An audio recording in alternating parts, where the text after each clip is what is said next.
ADEC TV, conectado com você.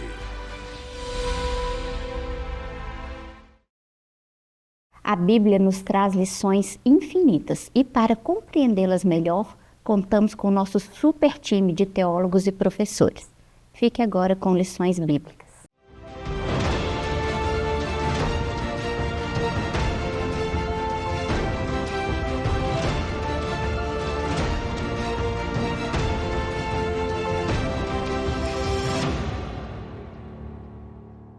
Olá, queridos, a paz do Senhor, você está no ADEC TV e hoje no quadro Lições Bíblicas.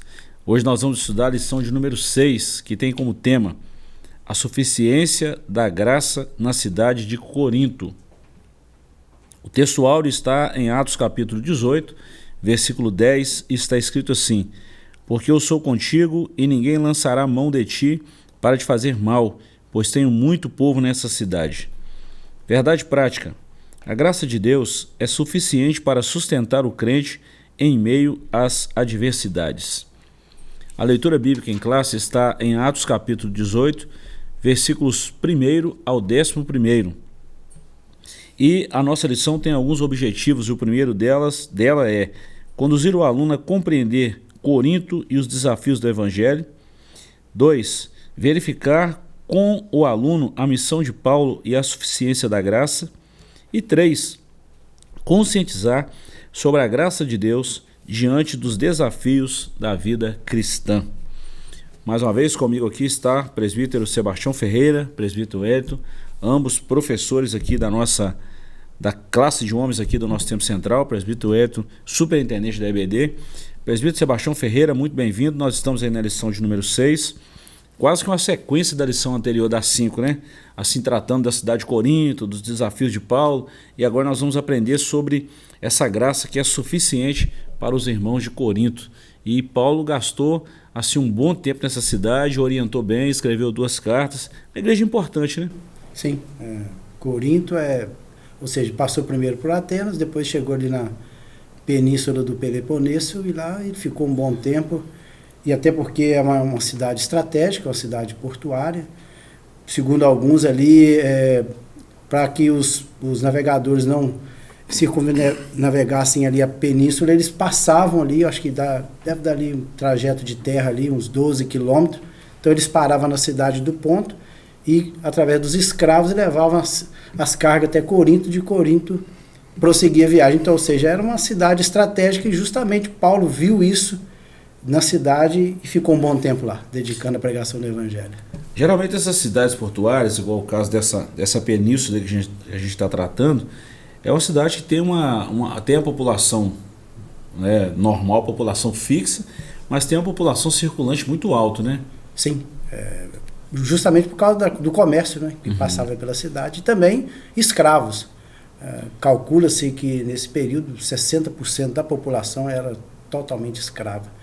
Por isso que, quando a gente vai ver o caso ali da ceia do Senhor, a gente depara que realmente a igreja era composta de grande parte dela, pessoas escravas, que não tinham liberdade, ou seja, muito provável chegava na ceia depois do horário, e tinha uma pequena parcela, aí, uns 40% da população que já era livre, que tinha liberdade de ir ao culto a hora que quisesse, essa é a verdade.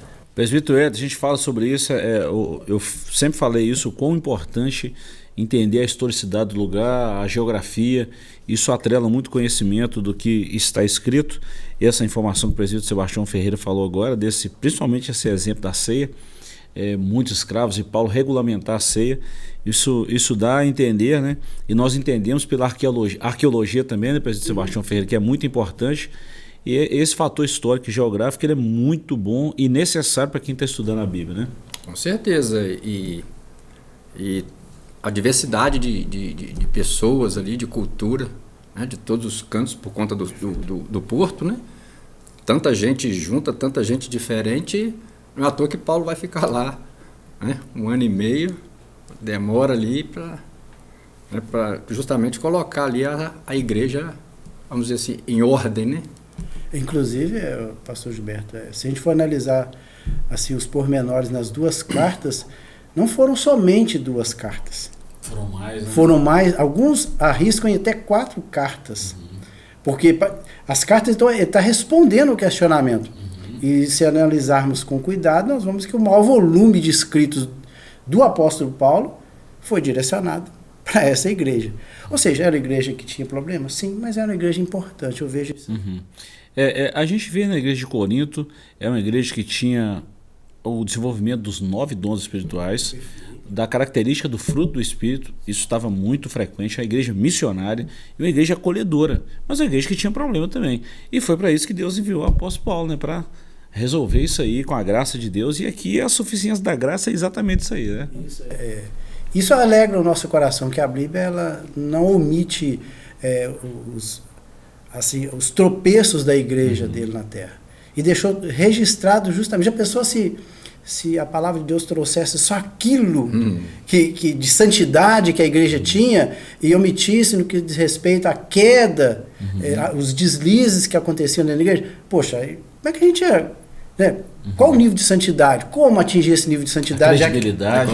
Isso. Então, a Bíblia, ela relata, se você ler as 2 cartas à igreja de Corinto, você vai ficar escandalizado, mas, por outro lado também, igual o senhor falou, a igreja tinha os 9 dons. Se tinha os 9 dons, é porque a igreja o quê? Ela buscava. Ela orava, dedicava a buscar, porque só alcança os dons através da oração e da busca. Então, se ela tinha os dons, é porque era a igreja que buscava. Faltava alguém para colocar em ordem, né? Exatamente. Faltava alguém para colocar em ordem. E a gente vai ver, não é o tema da nossa lição de hoje, nós estamos falando da suficiência da graça, mas tem a ver. Nós vamos tratar em outras lições posteriores, mas se a gente pegar o capítulo 6 e o 7 da primeira carta de Paulo aos Coríntios, principalmente o capítulo 6, onde ele trata de casamento, ele vai tratar um problema ali de um incesto dentro da igreja, e mandou tratar aquilo ali com muita severidade, com pontualidade, espiritualidade. Então, assim, a gente vê esses problemas no meio da igreja, problema de divisão, das facções, então a gente vai ver isso aí. Mas o tema da lição ele é maravilhoso, nós estamos falando aqui hoje da suficiência da graça na cidade de Corinto. Então não pegou só a igreja, mas pegou a cidade toda, né? A influência disso aí. Vamos lá na nossa introdução, nós já mostramos aqui, viemos, e nós queremos te agradecer pela companhia, e fica com a gente, vai acompanhando aí, vai dando a sua opinião também, pode enviar mensagem, e nós vamos ficar muito felizes em receber a sua mensagem e poder te responder e interagir com vocês aí. A fundação da igreja em Corinto, narrada em Atos 18, revela um momento decisivo da missão cristã, no qual a graça de Deus se mostra plenamente suficiente em meio a adversidades intensas. É uma cidade marcada pela imoralidade e pelo pluralismo religioso. O apóstolo Paulo experimenta o sustento divino para perseverar e anunciar o evangelho com fidelidade. Esse episódio ensina que, mesmo em contextos desafiadores, a graça do Senhor capacita os seus servos a permanecer firmes e frutíferos. Muita gente podia olhar e falar assim: Paulo, vai embora, não mexe com o problema não. Tem muita gente que ouviu a palavra, você já falou e o povo continuou na mesa, mas ele insistiu, ficou lá 1 ano e 6 meses, 1 ano e 18 meses, e falando, escrevendo, enviando carta, e debatendo, combatendo, e deu certo, né, presbiteriano? Sim, e outra coisa, como foi lido aí nesse primeiro aí, a cidade era marcada por riqueza material, mas também uma miséria espiritual muito grande. Verdade. Então, ou seja, era um desafio para Paulo.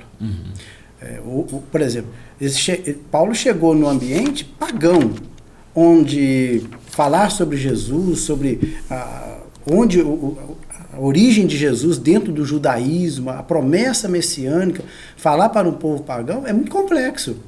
Então, é desafiador. Isso eu vejo desafiador. Então, mas Paulo, mesmo diante desse desafio, trazer um Jesus que ninguém conhecia as divindades pagãs, e tanto tinha dentro da cultura grega, né, que já tinha passado, mas o Império Grego tinha passado, mas a cultura dela ainda, parte dela permanecia. Foram incorporados outros deuses da mitologia aí romana, por exemplo, a Afrodite era para os gregos e Vênus era para os romanos. Então, ou seja, os romanos trouxeram também a sua diversidade de deuses. Agora imagine só pregar o evangelho num ambiente desse. É desafiador. E esse pluralismo, né? Religioso, a gente pode entender que a religião existia e existia toda a prostituição, todo o pecado, tudo ali, fazendo essa ideia de que a religião em si, ela não resolve o problema. Né? É preciso que a graça de Deus, né, a graça em Jesus viesse para resolver essa questão. Né? Quer dizer, muito problema que não se resolvia com o fator religioso. Daí eu levantei a questão lá no início, quando nós começamos a nossa aula, falando do que é uma população fixa e a população ambulante de uma cidade. Sim. Isso complica muito na diversidade, nesse pluralismo, e Corinto era isso aqui. Éfeso também tinha essa mesma diversidade, esse mesmo problema, mas em Corinto foi bem mais, não foi? Porque Corinto, ele tá, igual eu falei no início, ele está na península do Peloponeso, então as cargas, os navios que vinham ali do Egito, ali da região da África, eles não arriscavam cruzar o Mediterrâneo. Nós não estamos falando de navio hoje que é controlado por GPS, nós estamos falando por embarcações que eram a remo. Tinha os remadores de galés naquele período da história. Então ele saiu ali da região da África, ou seja, costeando aqueles países ali, aquela região ali, e quando chegava ali próximo a Éfeso, eles se atravessavam ali o mar Egeu e chegava na cidade do Ponto, que está do outro lado. Então ele teria que atravessar esse trecho aí todo a pé. Então veja a quantidade de escravos, de cargas originada de diversas partes da África, o Egito. Então, era uma mistura de povos muito grande na região. Era necessária essa tramitação toda aí, exatamente pela dificuldade de navegação. E Paulo até falou disso nas suas viagens, que sofreu naufrágios, citou o mar Adriático. Me fugiu agora uma palavra que Paulo usou lá também. Ele falou de uma dificuldade no mar, me fugiu agora, eu vou lembrar depois, mas ele falou que sofreu esses ventos fortes, é sobre um vento, sobre as embarcações, mas exatamente essa ponta aí, daí a necessidade da transitação de escravos, levar carga no ombro, a pé. Então por isso tinha essa movimentação na cidade. Esse fator histórico é muito bom para o entendimento, muito bom. Bom, a palavra-chave da nossa lição hoje é suficiência, e nós vamos entrar agora no capítulo 1. Paulo chega a Corinto. É o capítulo 1, e está subdividido em 3 subtópicos. Primeiro, Corinto, riqueza material e miséria espiritual. Segundo, o temor humano e a dependência da graça. E terceiro, o início do ministério e a oposição na sinagoga. Eu vou ler 3 parágrafos aqui desse capítulo e a gente comenta ele por inteiro. Após deixar Atenas, Paulo chega a Corinto, capital da província romana da Acaia, desde 27 a.C. A cidade havia superado Atenas em importância política, comercial, tornando-se um dos maiores centros econômicos do mundo romano. Cosmopolita e estrategicamente localizada, Corinto reunia povos de diversas culturas, mas também se destacava por sua profunda decadência moral. Temor humano e dependência da graça. O apóstolo traz consigo as marcas das perseguições sofridas em Filipos, Tessalônica e Bereia, além da constante preocupação pastoral com as igrejas já fundadas. A grandiosidade econômica de Corinto contrastava com a sua profunda degradação espiritual, intensificando o peso emocional da missão. E por fim, o ponto 3, o início do ministério e a oposição da sinagoga. Como era seu costume, Paulo inicia sua obra na sinagoga, anunciando que Jesus é o Cristo prometido. Nesse período, encontra Priscila e Áquila, judeus expulsos de Roma por decreto do imperador Cláudio. Trabalhando com eles como fabricante de tendas, Paulo une sustento próprio e missão, estabelecendo uma parceria que seria decisiva para a igreja em Corinto. Com a chegada de Silas e Timóteo, trazendo notícias animadoras e apoio da igreja da Macedônia, Paulo passa a dedicar-se integralmente à palavra. Então vamos lá. Nesse capítulo 1 aqui, nós estamos falando de 3 subtópicos. Primeiro, riqueza material e miséria espiritual, temor humano e dependência da graça, mas aí vem a oposição, como sempre nas viagens de Paulo. Chegou no lugar e identificou que a cidade era próspera financeiramente, mas pobre espiritualmente. Começa a pregar, ele vê um temor dos homens, vê essa dependência da graça, e de a pouco os próprios judeus começam a levantar conta. Os maiores inimigos de Paulo, eles foram judeus. De casa, né? De casa. Interessante, ou seja, eram patrícios, vamos dizer assim, judeus, que conheciam as promessas, conhecia a Torá, ou seja, conhecia as promessas messiânicas. Quando Paulo ele chegava anunciando, não tinha muita dificuldade, porque eles conheciam muito bem. Igual eu já disse, você chegar no lugar, pregar o evangelho do zero, a pessoa não tem noção de nada, é muito difícil. Mas você anunciar um evangelho onde já tem uma base, que a base era o Antigo Testamento, nesse período o cano do Novo Testamento nem, né, ia ser formado ainda. Então, ou seja, a população judaica que deveria dar apoio a Paulo simplesmente passou a persegui-lo. Poucos foram os judeus que deram apoio à mensagem de Paulo. Isso é que é o triste. Euroquião, lembrei o nome do que Paulo falou do vento, dos ventos fortes, dos naufrágios e tudo mais. Ele usa esse termo, Euroquião, tá lá em Atos, mas quando ele vai falar desses ventos fortes, de embarcações e tudo mais, lembrei. Na sua fala, lembrei, presbiteriano.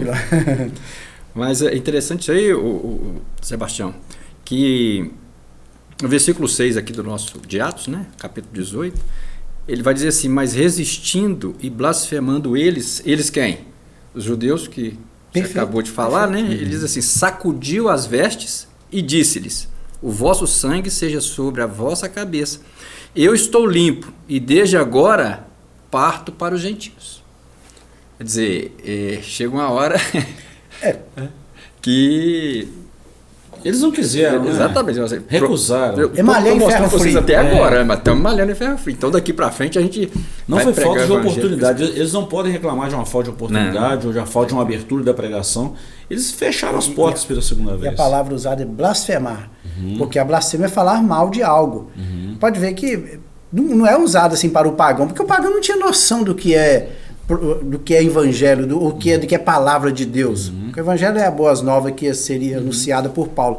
Mas eles não tinham, os pagãos não tinham noção do que é a palavra de Deus. Eles não conheciam aquela base que o judeu conhecia, perfeitamente, né? Da promessa. Isso, mas os judeus, os patrícios de Paulo, sim, eles conheciam muito bem. Então, quando eles falavam, você estava blasfemando a respeito daquilo que estava prometido nas Escrituras. Repetir o erro dos fariseus, dos sacerdotes, em crucificar Jesus. O ponto 2 aí, temor humano e dependência. Enquanto os judeus, eles rejeitaram, os gentios, eles ouviram e muitos deles tiveram temor no coração. Peraí, Paulo não está falando isso à toa não, vamos dar atenção a isso aqui e abrir o coração para o evangelho. O pastor Gilberto, interessante que eu ouvi uma vez um pastor falando o seguinte, que o mesmo sol que endurece o barro é o mesmo sol que derrete o gelo. Ou seja, a pregação de Paulo endurecia o coração dos judeus, mas por outro lado, a pregação de Paulo quebrantava o coração dos gentios e eles aceitavam a fé. O mesmo sol, né? O mesmo sol. Só que é o seguinte, o que eu entendo é como a pessoa recebe esta mensagem. A motivação da pessoa quando recebe ela. Parece que eu vejo os judeus, quando Paulo, talvez assim, realmente tem razão, mas eu não quero resistir. Vou resistir. Os gentios, por outro lado, não conheciam o que eram as escrituras. Peraí, deixa eu escutar esse cidadão. Realmente, ele tem razão, faz sentido a mensagem desse homem. E aí o coração se abre. Quando o coração se abre, pastor Gilberto, o que o Espírito Santo faz? Vem habitar, mora, faz a mudança que precisa fazer. Maravilhoso. Essa oposição fala muita coisa pra gente em todas as viagens de Paulo. E assim, parece que até um ponto assim, positivo também, né? À medida que tem essa oposição, tem a aceitação. E se não tivesse oposição, talvez eu ficaria até estranho. Eu falei assim, peraí, tá todo mundo aceitando mesmo? Tá certo isso aqui? Era um ponto assim de diversidade, um ponto de interrogação. Mas que os judeus fizeram oposição a ponto de querer matar Paulo, você não tem dúvida, né? Mas, em contrapartida, Deus tem sempre um alguém, né? Tem sempre um socorro, né? Que ele encontra Priscila e Áquila. Perfeito. Né? Que sustenta ali o ministério, né? Junto com ele, vai trabalhar, vai produzir as tendas, enfim, e ali ele... E vão ser os cuidadores da igreja, né? Vão ser os pastores da igreja, os líderes da igreja. Sim. Muito bom, muito bom. Isso. E depois também a gente vê nessa mesma região aí, não é foco da nossa lição de hoje, mas a gente vê Silas, Timóteo chegando mais tarde aí, ajudando Paulo nessa região, e até mesmo o próprio Timóteo, ele torna-se futuramente o pastor de Éfeso, assume a responsabilidade. Era uma região próxima dele, né, presbítero Sebastião? Sim, é só atravessar o mar Egeu ali, parte do mar Mediterrâneo. Do outro lado, próximo à costa também estava a cidade de Éfeso. Então, e outra coisa, o primeiro momento aqui de Paulo em Corinto, que é a capital da região da Caia, que está na península do Peloponeso, essa região aí, que quando Paulo chegou, ele chegou sozinho, na verdade. Porque ele parou em Atenas e já deixou. Sim. Deixou Silas. Então, chegou em Atenas, houve aquela pregação, foram até Corinto, e lá, claro, no primeiro dia, depois chegou os dois aí, justamente o Timóteo, que tinha, claro, o pai era grego, mas a mãe era judia, então já tinha uma bagagem das escrituras e com certeza foi um grande obreiro para Paulo. Agora vamos falar de uma história paralela para a gente fechar esse primeiro bloco aqui, porque nessa época, enquanto Paulo e Silas pregando, Paulo e Timóteo, essa bem no início ali do primeiro século, da igreja primitiva, estava acontecendo uma série de fatores históricos ali, né? A ascensão de Roma, o declínio da Grécia, mas assim, muita coisa acontecendo no mundo em que Paulo estava vivendo, o poder dos Césares, a influência de Roma, mas a cultura grega em alto nível ainda. Então não era só os desafios dos judeus, tinha muito desafio paralelo ali, a dificuldade para pregar, recurso, tinha um monte de coisa acontecendo ao mesmo tempo, né? O Império Romano, com César Augusto, começou o quê? 27 anos de Cristo, né? Então nós estamos aqui por volta do ano 50. Estava então, bem recente. Bem recente. O Império, claro, Roma em si é muitos anos de Cristo, mas era como império agora, sob o domínio do César, era recente, 24, 27 anos de Cristo. Então, no ano 50 aí o quê? Tinha aí menos de 80 anos para um império que durou o quê? Quase 500 anos. Ou seja, como o senhor falou, ele estava o quê? Em expansão. Estava sendo o quê? Implantada a Pax Romana. Isso também, pastor Gilberto, é interessante que o evangelho veio na plenitude dos tempos. Tempo certo, né? No tempo correto. Ou seja, quando o Império Romano, a Pax Romana, claro, expandindo território, mas dentro dos territórios conquistados, que colocava Pax Romana, paz. As legiões romanas estavam o quê? Espalhadas por todo o Império. E isso beneficiava o quê? A pregação do evangelho. A língua também, só uma língua, perfeito. Facilitou muito, o grego, coiné da sua época. E Cláudio lá no ano 49, né, que expulsa os judeus de Roma, acho que ele pensasse que a expulsão perfeitamente deixava todo mundo quieto lá e que o evangelho ia acabar se expandindo por conta disso. E você vê que ali o evangelho chega a Samaria, né, com muita influência, chega nos pontos que deveria chegar mesmo, isso foi muito bom.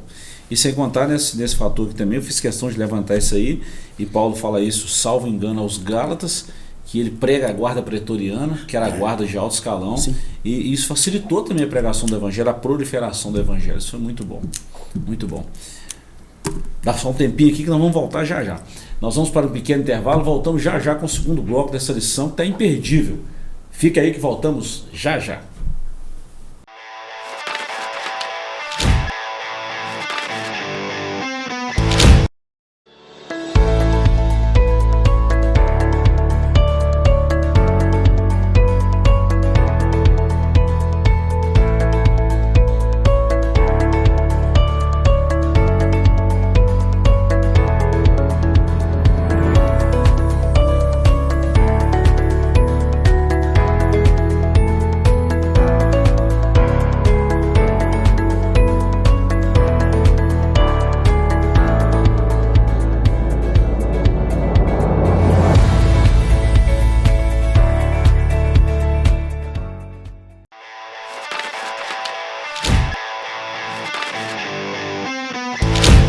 Estamos de volta com o seu ADEC TV, lembrando que nós estamos falando da lição de número 6, a suficiência da graça na cidade de Corinto, e nós falamos aí do tópico do capítulo 1, Paulo chega a Corinto, e agora nós vamos falar no capítulo 2.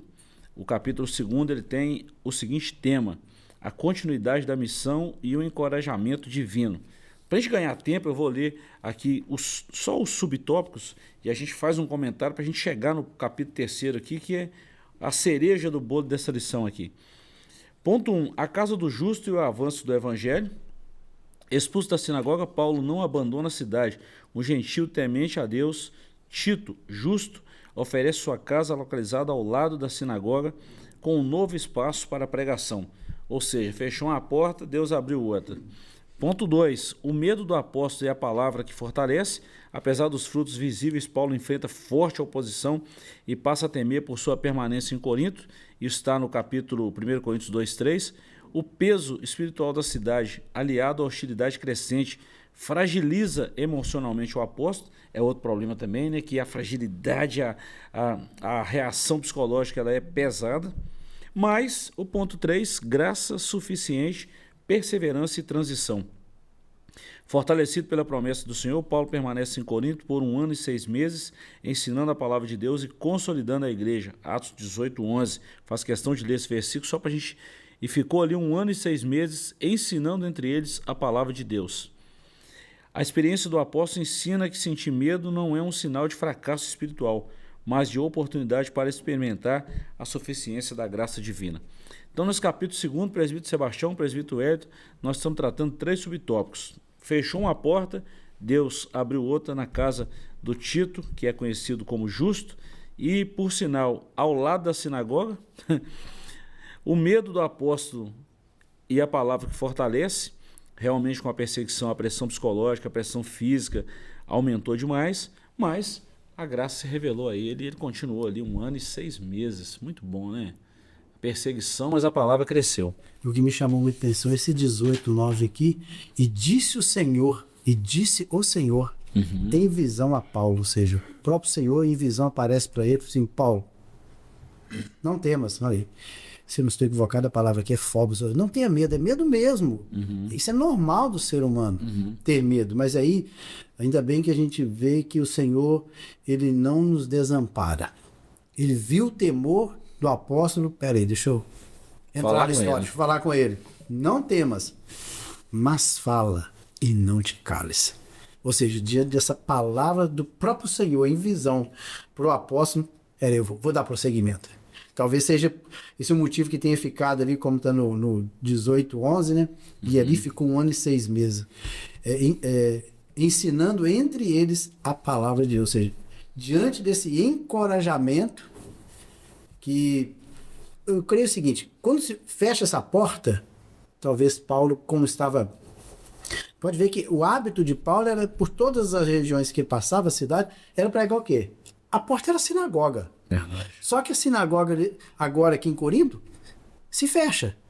E aí agora? O que eu vou fazer? Isso é normal do ser humano. Puxa, a porta que tinha aqui, ela se fechou. Mas aí vem o Senhor e encoraja. Paulo, fique tranquilo, meu filho, eu estou contigo. Prega a palavra, não temas. O presbítero Sebastião, deixa eu, como disse o nosso amigo, irmão Léo Canarinho, deixa eu corroborar com... abraço ao Léo, a Carol, vocês são bênção para nós. Versículo 10, porque eu sou contigo e ninguém lançará mão de ti para te fazer mal, pois tenho muito povo nessa cidade. Depois de uma palavra dessa, veio refugiar na alma, vida que segue, vamos embora pregar o evangelho. Hein, presbítero? Pressão é grande, mas tem graça suficiente. Exatamente, quando a gente às vezes vê que a fidelidade de Paulo não o livraria de novos conflitos. Verdade. Ou seja, foi assim a vida de Paulo inteira. É prisão, cadeia, corrente, naufrágio, pedrada, tudo quanto era coisa. Mas ele nunca desistiu da missão que ele tinha, né, de pregar o evangelho. Ou seja, o evangelho nem sempre vai trazer essas benesses, né, que vem aí sendo apresentado em muitos lugares, né? Ele muda a vida. E a mudança da vida faz com que as outras coisas elas aconteçam, né? A prosperidade seja natural, porque você começa a ser abençoado, você tem ali a graça, que é isso que nós estamos debatendo aqui, né, sobre a vida, independente daquilo que você já fez, a graça é suficiente para te abraçar, né, e te trazer para perto e dizer, esquece lá, vamos para frente, tem dificuldade, tem, mas é o que nós acabamos de falar aqui, né? Muito bom. Essa região, Junto.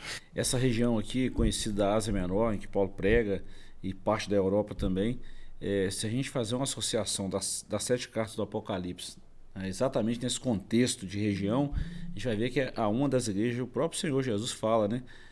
Ali está o trono de Satanás. Então, a partir do momento que um servo de Deus chega e prega o evangelho, Satanás não ia ficar quieto, ia ter oposição mesmo, ia se levantar, mas levanta para cair de novo, né? Inclusive essa cidade aí, que fala do trono, muitos entendem que pode ser ou o templo ao deus Zeus, ou a Esculápio, que era a entidade da medicina, aquela cobra enrolada numa haste. Então eles atribuem isso. O trono de Satanás é o templo ao deus Zeus, esse deus da mitologia grega, e também essa atenção voltada para a cura, que era o Esculápio, que é essa serpente. Então, ou seja, mesmo diante de tanta atrocidade, a cidade sendo atormentada por idolatria, tendo resistência, mas Paulo chega, prega o evangelho. E tem muita gente que é salva ali, muita gente, porque é a palavra do próprio Senhor Jesus, muita gente salva. Bom, falamos aqui do ponto 1, 2 e 3, tem essa graça suficiente que anima Paulo, e nós chegamos aqui no capítulo 3, Paulo diante de Galho, a graça que sustenta em meio à oposição. Estamos aqui dos versículos 12 a 17 de Atos 18. A acusação dos judeus e a proteção divina é o ponto 1.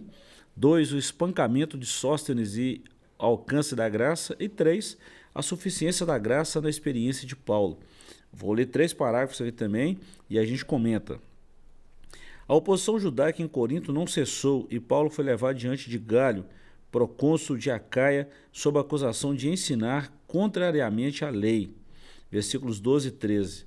Antes mesmo que Paulo se defendesse, Galho rejeitou a denúncia, declarando não ser de sua competência julgar disputas religiosas. Ao expulsar os acusadores do tribunal, o governador confirmou, sem o saber, a promessa que o Senhor de que ninguém faria mal ao apóstolo. Espancamento de Sóstenes. Após a decisão de Galho, Sóstenes, principal da sinagoga, foi espancado diante do tribunal sem que o procônsul interviesse. Embora o texto não detalhe as motivações, o episódio revela a instabilidade da oposição humana. Posteriormente, um Sóstenes é citado como irmão em Cristo, 1 Coríntios 1:1, o que sugere uma possível conversão. Se confirmada, essa transformação reforça o poder do Evangelho, capaz de alcançar até mesmo seus opositores. E é bem provável que seja, né? A suficiência da graça na experiência de Paulo. Em Corinto, Paulo viveu intensamente a suficiência da graça de Deus.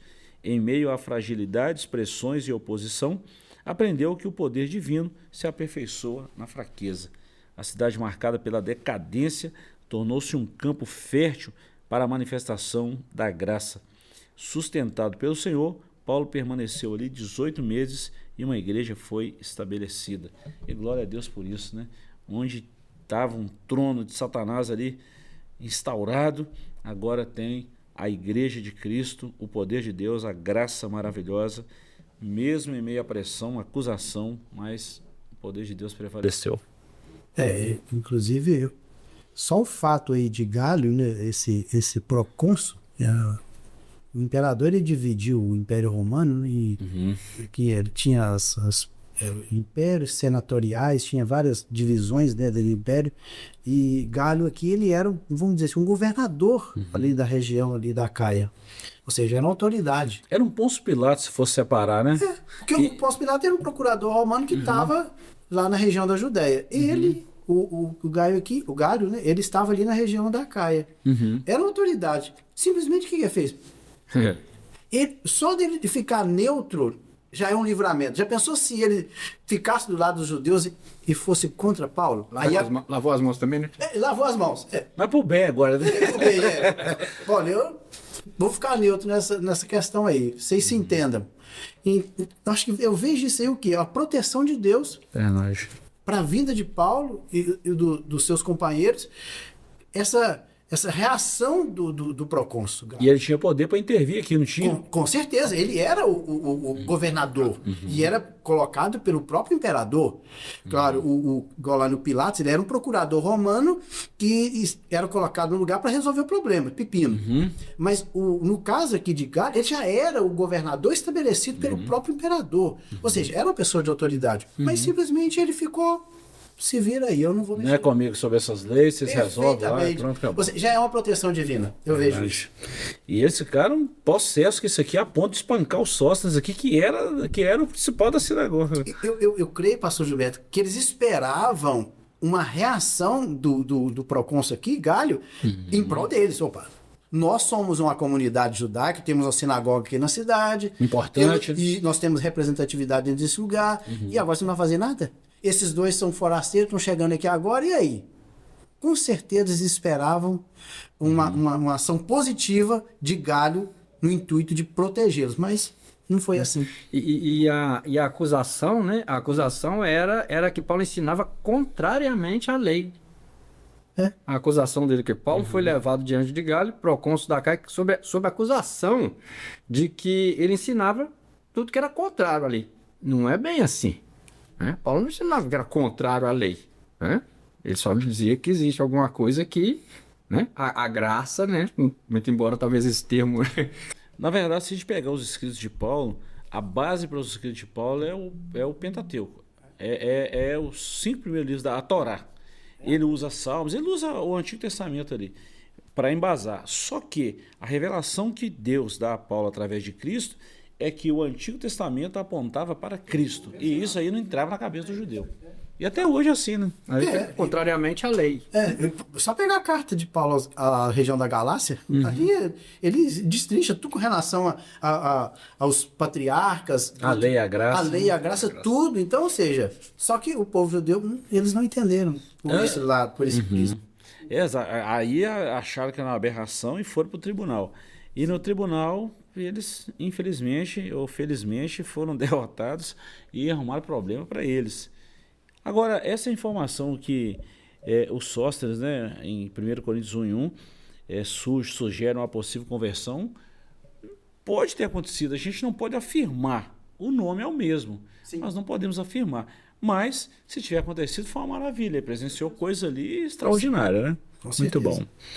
E aqui todo esse movimento aqui de levante contra a vida de Paulo, isso aqui, com certeza, claro, no primeiro momento, Paulo, né, isso acaba afetando a pessoa de Paulo, afeta a pessoa de Paulo, mas depois, quando ele viu que realmente, olha, a proteção de Deus tá do meu lado, só o fato do procônsul não ter sido contra mim, é sinal de que Deus está nesse negócio. Então, vou dar prosseguimento. Então, e outra coisa, pode ver que os judeus, eles espancam no sentido de intimidar o procônsul. Parece que o intuito deles era isso. Espancam no sentido de intimidar. Deixa eu espancar esse cidadão aqui, vai que ele toma alguma atitude. Mas... ele não fez nada. Não fez. Vocês estão querendo me chantagear? Não vou fazer nada. Interessante. Muito bom. E aí, né, com esse episódio, Paulo vê a suficiência da graça de Deus, vê que em meio às fragilidades, pressões, oposições, mas a igreja está fundada. A igreja nasceu e agora ele passa a ensinar ali 1 ano e 6 meses. E parece que depois desse tempo houve uma diminuição dessas afrontas e ele pôde falar com mais liberdade entre os gentios.